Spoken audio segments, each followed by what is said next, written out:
Hare Krishna. So after seeing the two levels in Ashtanga Yoga, Yoga Rurukshu, the stage of a beginner, and Yoga Rudha, the stage of an advanced yogi. So after understanding this, we understood the symptoms of a person in the stage of Yoga Rudha. Such a person is free from material desires, he is not interested to do any activities of sense gratification, and at the same time is not interested to do any fruitive activity for gaining some particular results. Now, why such a person should be away from sense objects? And what are the other symptoms now of such a person? Let's try to see that in shloka number 5. Uddharet atmanatmanam natmanam avasadayet atmaiva ya atmano bandhur atmaiva ripuratmanah. Uddharet, one must deliver. One must deliver atmana atmanam.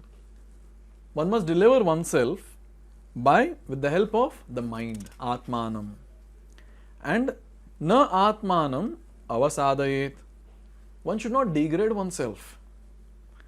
Atmaiva hi atmano bandhur.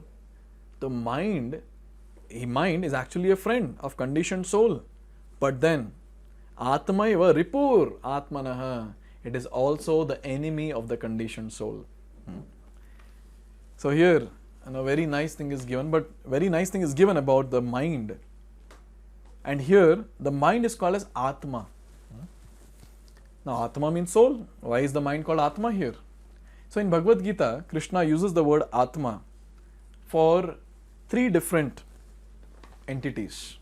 Sometimes the body is called as Atma, sometimes the mind is called as Atma, and sometimes the soul is called as Atma. So based on the context, Krishna uses the word Atma. So Atma basically means a very, very important entity. So whenever Krishna wants to point to a very important entity and say he's pointing towards the body, he'll call the body as Atma. Suppose he's pointing towards the soul, he'll call the soul as Atma. Now in this particular shloka, Krishna is pointing towards mind as the most important one, and so this mind is called as Atma. But actually the meaning of Atma is soul. That is clear. Yes. So here it is said that in the yoga system, the mind and the conditioned soul are especially important. That is, we, the living entities, and our mind is very, very important. Since the mind is a central point of yoga practice, Atma refers here to the mind. So in the yoga system, the Ashtanga Yoga, mind is very, very important because the culprit is the mind. And by purifying this mind, what happens? The person can actually go to the next level. So the mind is actually a central point when it comes to practice of Ashtanga Yoga. The purpose of the yoga system is to control the mind and to draw it away from attachment to sense objects. It is stressed herein that the mind must be so trained that it can deliver the conditioned soul from the mire of nescience. So what is the purpose of Ashtanga Yoga? That is to control the mind and to draw it away from the attachment to sense objects. So in Ashtanga Yoga process, now we see Yama, Niyama, Asana, Pranayam and Pratyahar. So these different stages which are there, in these different stages, these 2 things are achieved. What is that? First, mind control. The mind is stabilized, the mind is made calm by doing various asanas and pranayams and avoiding and doing some of the activities. And pratyahar is keeping the mind away from sense objects. It is stressed herein that the mind must be so trained. Mind now should be trained. Now see, when the mind is attached to sense objects, mind is actually ripu, enemy. So in the previous verse when it was said that a yoga ruda person should be away from sense objects. Why? If he is attached to sense objects, then he is contaminated. He has to fall in this samsara again and again and again. So one should train the mind in such a way that it can deliver the conditioned soul. In the material existence, one is subjected to the influence of the mind and the senses. In fact, the pure soul is entangled in material world because the mind is involved with the false ego which desire to lord it over material nature. Therefore, the mind should be trained so that it will not be attracted to the glitter of the material nature, and in this way the conditioned soul may be saved. So who is the culprit? Culprit is the mind. So the mind is the one which is actually pulling us down See, we are at a higher level, we are spirit soul, we are pure. But the mind is having those contaminated desires to lord it over material nature, to do sense gratification. And from how long this mind is doing this? From time immemorial. We have been doing sense gratification from time immemorial, and all those impressions are there on the mind, and mind inspires us every now and then to do sense gratification. So now in this life, what are we supposed to do? We have to train our mind very nicely. We have to train our mind in such a way that instead of doing sense gratification, it should start doing devotional service. The more one is attracted by sense objects, the more one becomes entangled in the material existence. Very simple line. What is that? More one gets attracted to sense objects, the more one will become entangled in this material world. So what is the way to disentangle oneself? The best way is to always engage the mind in Krishna consciousness. The word he is used for emphasizing this point, that is, that one must do this.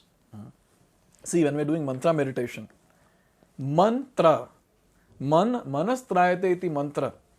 So when you are doing mantra meditation, it is focused on what? It is focused on delivering the mind, trayate, manaha, delivering the mind. So when we are doing mantra meditation, naturally the mind is getting purified, and naturally the mind is getting delivered, right? So in Bhakti Yoga, right from the day one, we are actually focusing on the right thing.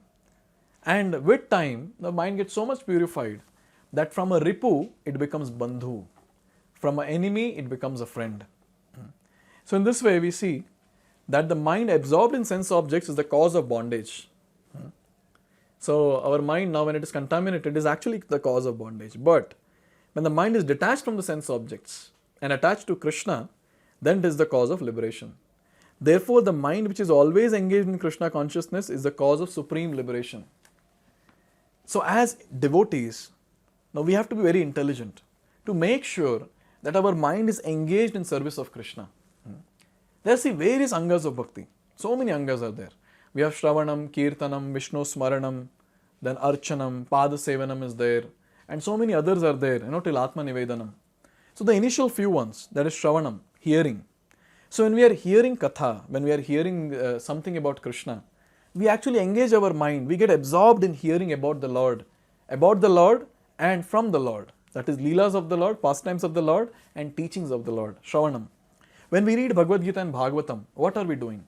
We are again trying to engage our mind to understand what is Krishna telling here, what is Krishna doing here. That is Shravanam. When it comes to Kirtanam, what are we doing? We are chanting the Hare Krishna Mahamantra. Hare Krishna, Krishna Krishna, Hare Hare, Hare Ram, Ram Ram, Hare Hare. And what are we doing here? We are trying to focus our mind on each and every word of this Mahamantra. So, again, mind is there into picture. Smaranam. In Smaranam, what are we doing? We are utilizing our mind to meditate on name, form, qualities and pastimes of the Lord. We are trying to remember all these. When we are doing deity worship, what are we doing while deity worship? We are focusing our mind on the form of the Lord. When we are offering incense, say, or offering ghee lamp, we offer it to different parts of the body of the Lord. So say when we are offering ghee lamp, 4 times, we are offering at the lotus feet of the Lord. So what are we doing at that time? We are trying to focus our mind on the lotus feet. Then 2 times, at the navel. Then 3 times, at the beautiful face of the Lord. And then 7 times the entire body. This is how the ghee lamp is offered.